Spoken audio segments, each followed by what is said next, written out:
इस वीडियो में हम रेस्पायरेशन इन प्लांट्स के बारे में पढ़ेंगे। प्रीवियस वीडियो में हमने रेस्पायरेशन टॉपिक स्टार्ट किया था, जिसमें हमने पढ़ा कि रेस्पायरेशन क्या होता है। दो टाइप्स पढ़े थे, एनारोबिक और एरोबिक रेस्पायरेशन, उनकी रिएक्शंस भी पढ़ी थी। अब हम पढ़ेंगे कि प्लांट्स में रेस्पायरेशन कैसे होता है। On the earth all the energy is obtain by the solar radiation which is required for the life processes in all the living things. Means earth पे जितने भी लिविंग क्रिएचर्स हैं, उनको अपनी बॉडी में जितने भी लाइफ प्रोसेसेस चल रहे हैं, उन सभी प्रोसेसेस के लिए एनर्जी की रिक्वायरमेंट होती है, जो कि उन्हें अल्टीमेटली सोलर रेडिएशन से मिलती है, मतलब सन की रेज से मिलती है। Only green plants and cyanobacteria can prepare their food by photosynthesis. ये हम जानते हैं कि जो ग्रीन प्लांट्स होते हैं वो अपना फूड खुद मैन्युफैक्चर करते हैं फोटोसिंथेसिस प्रोसेस के थ्रू, और इन्हीं को हम ऑटोट्रॉफ्स भी कहते हैं। ऑटोट्रॉफ्स मतलब ऐसे ऑर्गेनिज्म जो अपना फूड खुद मैन्युफैक्चर करते हो, एग्जाम्पल ग्रीन प्लांट्स। और साइनोबैक्टीरिया भी होते हैं, मतलब सभी बैक्टीरियाज को हम नहीं कह सकते कि वो ऑटोट्रॉफ्स हैं। बैक्टीरियाज का कुछ ऐसा पोर्शन है जिन्हें हम साइनोबैक्टीरिया कहते हैं। कुछ टाइप के ऐसे स्पेशल बैक्टीरियाज हैं जिन्हें हम साइनोबैक्टीरिया कहते हैं। ये अपना फूड खुद मैन्युफैक्चर करते हैं। ये भी ऑटोट्रॉफ्स की कैटेगरी में आ जाएंगे। फोटोसिंथेसिस की मदद से अपना फूड जो है वो खुद ही मैन्युफैक्चर करते हैं। लाइट एनर्जी को ये ट्रैप करते हैं और कन्वर्ट कर देते हैं केमिकल एनर्जी में, और अगर स्टोर करना रहता है तो वो कार्बोहाइड्रेट फॉर्म में इस एनर्जी को स्टोर करते हैं, जैसे कि ग्लूकोज, सुक्रोज और स्टार्च के फॉर्म में प्लांट जो है अपना ये एनर्जी को स्टोर रखते हैं। Then aerobic respiration is almost common in all eukaryotic organism. अब यूकैरियोटिक और प्रोकैरियोटिक ऑर्गेनिज्म क्या होते हैं, ये 9th क्लास में आप सेल चैप्टर में पढ़ चुके हैं। तो यूकैरियोटिक ऑर्गेनिज्म जितने भी कॉम्प्लिकेटेड लिविंग ऑर्गेनिज्म है, सभी में कॉमन है aerobic respiration. The respiration in plant is similar to that found in animals. और जितने भी यूकैरियोट्स हैं और जो एनिमल्स हैं, उसमें जो रेस्पायरेशन होता है वैसा ही सिमिलर प्लांट्स में होता है। Aerobic respiration is a biological process in which organic compound sucrose, which is formed during photosynthesis with oxygen, break and produce carbon dioxide and water. Aerobic respiration जब प्लांट्स में होता है तो ये कैसे होता है, एक तरह का बायोलॉजिकल फंक्शन है जिसमें कि ऑर्गेनिक कंपाउंड्स मतलब लिविंग कंपाउंड्स जो होते हैं, ठीक है, जैसे कि सुक्रोज जो है फोटोसिंथेसिस में बन रहा था। मैंने बताया कि फोटोसिंथेसिस प्रोसेस के थ्रू ग्लूकोज, सुक्रोज और स्टार्च कुछ भी ये स्टोर कर सकते हैं। तो जो सुक्रोज ये फॉर्म हो रहा था फोटोसिंथेसिस में, जब ये ऑक्सीजन के साथ मिक्स होगा, ब्रेकडाउन होगा ऑक्सीजन का, तो कार्बन डाइऑक्साइड और वाटर प्रोड्यूस होती है। Beside these product during respiration energy is also release in the form of ATP. Energy भी रिलीज होती है एटीपी के फॉर्म में, जो कि उन्हें अल्टीमेटली चाहिए होती है अपने सभी फंक्शंस को परफॉर्म करने के लिए। और एटीपी को ही हम सेलुलर फ्यूल भी कहते हैं। फ्यूल मतलब जो मेन चीज़ व्हीकल को चलाने के लिए फ्यूल यूज़ होता है, वैसे ही सेल को चलाने के लिए cellular fuel. Then ATP is utilized by the cell for the maintenance and development. ATP को यूज़ किया जाता है सेल के द्वारा मेंटेनेंस और डेवलपमेंट को पूरा करने के लिए। देन फिर देखते हैं in plant cell reduced carbon is derived from photosynthetic disaccharides. मतलब सुक्रोज और अदर जितनी भी शुगर्स होती हैं जो फॉर्म होती हैं, ये रिड्यूस्ड होती हैं कार्बन फॉर्म में। मतलब जैसे कि सुक्रोज है, इसमें 12 कार्बन है, तो ये धीरे धीरे ऑक्सीजन के साथ रिएक्ट करके ये रिड्यूस फॉर्म में आती जाती है और ये कार्बन डाइऑक्साइड और वाटर को रिलीज़ करती है। ये चीज़ आपको ध्यान रखनी है। फिर क्या होता है, इन इस रिएक्शन में जो 12 कार्बन मॉलिक्यूल्स थे, मैंने बताया ना, यहाँ पर इसके पास 12 कार्बन मॉलिक्यूल्स है सुक्रोज के पास। 12 कार्बन मॉलिक्यूल सुक्रोज के ये ऑक्सीडाइज्ड हो जाते हैं और 12 मॉलिक्यूल जो ऑक्सीजन के हैं ये रिड्यूस्ड होते हैं, क्योंकि यहाँ से ऑक्सीजन रिमूव हो रही है। तो ये जो रिएक्शन है ये रिवर्सिबल है फोटोसिंथेटिक प्रोसेस के, क्योंकि फोटोसिंथेटिक प्रोसेस में क्या होता है, ऑक्सीजन वो रिलीज करते हैं, कार्बन डाइऑक्साइड को लेते हैं, लेकिन यहाँ पे क्या हो रहा है, ऑक्सीजन को ये ले रहे हैं और कार्बन डाइऑक्साइड रिमूव कर रहे हैं। तो ये फोटोसिंथेटिक प्रोसेस के अपोजिट होता है। फिर photosynthesis take place within the cell which contain chloroplast. पत्तियों में क्लोरोप्लास्ट होता है, क्लोरोप्लास्ट के अंदर ही क्लोरोफिल होता है। क्लोरोफिल एक तरह का ग्रीन पिगमेंट होता है। ग्रीन पिगमेंट ही रिस्पॉन्सिबल होता है, ये सोलर रेडिएशन को ट्रैप करता है, लाइट एनर्जी को केमिकल एनर्जी में कन्वर्ट करता है। तो मेन जो पूरा फंक्शन परफॉर्म कर रहा है वो तो क्लोरोफिल ही है, और क्लोरोफिल ग्रीन पिगमेंट क्लोरोप्लास्ट में प्रेजेंट होता है, क्लोरोप्लास्ट पत्तियों में होते हैं। तो फोटोसिंथेसिस कहाँ होती है, क्लोरोप्लास्ट में ही होती है, जहाँ पे ब्रेकडाउन होता है कॉम्प्लेक्स मॉलिक्यूल का, जिससे कि एनर्जी रिलीज होती है साइटोप्लाज्म में और माइटोकॉन्ड्रिया ऑफ द सेल में। Then breaking of complex compound और the macro molecule through. Macro molecule क्या होते हैं, मैक्रो मीन्स होता है बड़ा, तो बड़े बड़े जो मॉलिक्यूल्स होते हैं उन्हें मैक्रो मॉलिक्यूल्स कहते हैं। Through oxidation leading to the release of considerable amount of energy is called respiration. इसी तरह कॉम्प्लेक्स मॉलिक्यूल को छोटे छोटे पार्ट में डिवाइड करते हैं, तोड़ते हैं और एनर्जी रिलीज आउट होती है। मैक्रो मॉलिक्यूल्स का भी ऑक्सीडेशन करते करते हैं, ऑक्सीजन ऐड होती है, फिर वो छोटे छोटे पार्ट में तोड़ा जाएगा, ऑक्सीजन रिलीज होती है, इसी को हम रेस्पायरेशन कहते हैं। ये हम आगे भी पहले पार्ट में भी पढ़ चुके हैं। रेस्पिरेटरी सबस्ट्रेट्स क्या होते हैं? Are those compounds that are oxidized during respiration. मतलब कुछ ऐसे कंपाउंड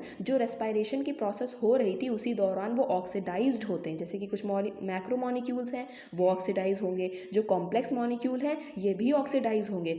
ऑक्सीडाइज होने के बाद ही एनर्जी रिलीज करेंगे ना, तो जो भी कंपाउंड्स ऑक्सीडाइज हो रहे हैं उन्हें हम रेस्पिरेटरी सबस्ट्रेट्स कहते हैं, ये आपको ध्यान रखना है। Generally carbohydrate release energy but sometime protein, fat, organic acid can also be used as respiratory substance. मतलब जनरली जो प्लांट्स हैं वो कार्बोहाइड्रेट को ही यूज़ करते हैं अपनी एनर्जी रिलीज करने के लिए, क्योंकि कार्बोहाइड्रेट के फॉर्म हम पीछे पढ़ चुके हैं, ग्लूकोज, सुक्रोज, तो उन्हें ही यूज़ करते हैं। लेकिन कभी कभी जो प्रोटीन, फैट हैं या ऑर्गेनिक एसिड्स हैं इन्हें भी रेस्पिरेटरी सबस्ट्रेट्स के मतलब जगह पे यूज़ कर लिया जाता है कुछ सर्टन कंडीशंस के अंडर। ठीक है, फिर देखते हैं during oxidation within a cell energy is released with a series of biochemical reactions controlled by enzymes and it is trapped as chemical energy in the form of ATP. मतलब energy का release होना भी एक तरह की series of biochemical reaction के through होता है, उस पर बहुत सारी एंजाइम्स भी ऐड करती हैं और अल्टीमेटली केमिकल एनर्जी जो निकलती है वो ट्रैप्ड रहती है एटीपी के फॉर्म में। ठीक है, ये हमने पढ़ लिया। फिर एनारोबिक प्रोसेस, अगर एनारोबिक कंडीशन की बात करें, क्योंकि अभी तक ऊपर हम पढ़ रहे थे वो प्लांट्स में एरोबिक कंडीशन चल रही थी। ठीक है, एरोबिक कंडीशन का हमने सब कुछ पढ़ लिया कि कैसे होता है। अब एनारोबिक की अगर बात करें तो इसमें फर्मेंटेशन होता है। फर्मेंटेशन आप आसानी से जान गए होंगे। फर्मेंटेशन जो है ये ऑक्सीजन के एब्सेंस में होने वाली रिएक्शन होती है। जैसे कि आप कोई भी आटा गूंथ के रख देते हैं तो वो धीरे धीरे हल्का हल्का उसमें फूलने लगता है, तो वहाँ पे फर्मेंटेशन होता है। ठीक है, ईस्ट से या फिर अल्कोहल जो बनती है, वाइन या बियर जो बनती है, उसमें भी फर्मेंटेशन प्रोसेस का यूज़ किया जाता है। तो फर्मेंटेशन एक ऐसी प्रोसेस है जो कि एनारोबिक कंडीशन में होती है, ऑक्सीजन के एब्सेंस में होती है। ये यहाँ पे सीड्स को जर्मिनेट करने के लिए यूज़ होती है। ठीक है, और एरोबिक में तो ऑक्सीजन की प्रेजेंस हमें चाहिए थी। फिर पायरुविक एसिड जो था ये ट्रांसपोर्ट किया जाता है माइटोकॉन्ड्रिया तक, जहाँ पे एक ऐसी एंजाइम होती है एसिटाइल को एंजाइम। ये जो एसिटाइल को एंजाइम है ये ग्लाइकोलिसिस प्रोसेस से ही बनती है और फिर क्रेब साइकिल में ट्रांसफ़र होती है। क्रेब साइकिल है ये भी आपको फर्दर हायर क्लासेस में पढ़ाया जाएगा, क्योंकि अभी आपके सिलेबस में पूरी क्रेब साइकिल नहीं है। आपको सिर्फ एक ओवरव्यू पता होना चाहिए कि प्लांट्स में जब एरोबिक कंडीशन आएगी तो हमें क्रेब साइकिल भी पढ़नी है, सॉरी एनारोबिक कंडीशन जब आएगी तब हमें क्रेब साइकिल भी पढ़नी है, तो इतना सब आपको पता होना चाहिए। क्रेब साइकिल को हम एक और नाम से जानते हैं try carboxylic acid. Try carboxylic acid pathway भी कहा जाता है और क्रेब साइकिल भी कहा जाता है। तो एसिटाइल को एंजाइम इसमें रिएक्ट करती है और एसिटाइल को एंजाइम ही मेनली इसमें एंटर करती, लिखा हुआ है ना, and then enters the tricarboxylic acid pathway, enter करती कहाँ से? ग्लाइकोलिसिस प्रोसेस से एंटर करती है। फिर इसमें पूरा माइटोकॉन्ड्रिया के अंदर फंक्शनिंग होती है, जितने भी कंपाउंड्स है FADH2 रिलीज होते हैं क्रेब साइकिल में। क्रेब साइकिल की पूरी समझ लीजिए पूरी एक साइकिल है और उस साइकिल में कम से कम 7-8 कंपाउंड के नेम हैं और सब कंपाउंड्स के नेम हैं। तो पूरी रिएक्शन जब आप समझेंगे तब आपको वो थॉरली समझ में आएगा। तो यहाँ पे आप हमें बहुत डिटेल में नहीं जाना क्रेब साइकिल के बारे में, सिर्फ इतना ही हमें पढ़ना था। इलेक्ट्रॉन्स रिलीज होता है, काफ़ी कुछ प्रोसेस इसमें होता है। फिर यहाँ पे क्या दिया हुआ है ये सभी चीज़ें आप एक बार रीड कर लेंगे। उसके बाद during respiration in plants oxygen is utilized while carbon dioxide, water, energy are released as product. Then glucose is the favored substrate for respiration. Glucose सबसे ज़्यादा चहीता या favored substrate होता है। हम ऊपर बात कर चुके हैं कि respiratory substrate क्या होता है, तो substrate होता है respiration के लिए। सभी carbohydrate are usually first converted into glucose. जितने भी कार्बोहाइड्रेट होते हैं पहले वो ग्लूकोज में कन्वर्ट किए जाते हैं रेस्पिरेशन प्रोसेस होने से पहले। Then other substrate can also be respired. Fat would need to be broken down into glycerol and fatty acid. देखिए सिर्फ कार्बोहाइड्रेट को या ग्लूकोज को ही क्यों यूज़ किया जाता है, क्योंकि मोस्ट सिंपलर फॉर्म में होते हैं। अगर फैट को यूज़ कर लिया गया तो पहले फैट को ग्लिसरॉल और फैटी एसिड में तोड़ना पड़ेगा। ह्यूमन बॉडी में भी जो फैट हम खाते हैं वो ग्लिसरॉल और फैटी एसिड में तोड़ा जाता है डाइजेशन के माध्यम से।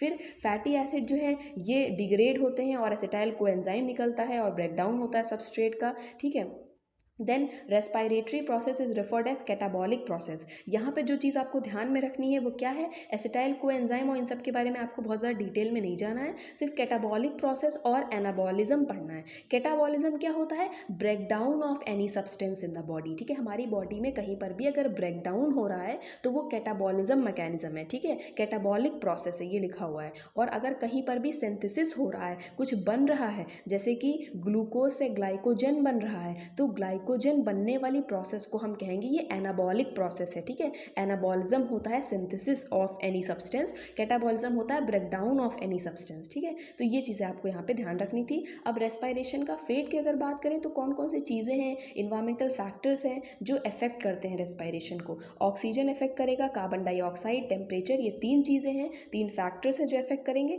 ये भी एक बार आप रीड कर लेंगे कि ऑक्सीजन जो है यहाँ पर जितना ज़्यादा ऑक्सीजन प्रेजेंट होगी प्लांट रेस्पिरेशन के लिए ग्रेटर वैल्यू में, उतना ज़्यादा ओवरऑल रोल रेस्पायरेटरी प्रोसेस का बढ़ेगा।